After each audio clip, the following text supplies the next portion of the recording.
واتل عليهم نبأ إبراهيم إذ قال لأبيه وقومه ما تعبدون قالوا نعبد أصناما فنظل لها عاكفين قال هل يسمعونكم إذ تدعون أو ينفعونكم أو يضرون قالوا بل وجدنا آباءنا كذلك يفعلون قال فرأيتم ما كنتم تعبدون أنتم وآباؤكم الأقدمون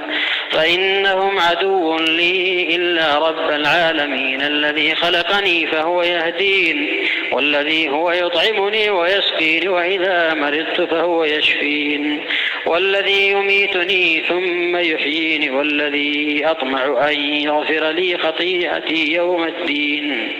رب هب لي حكما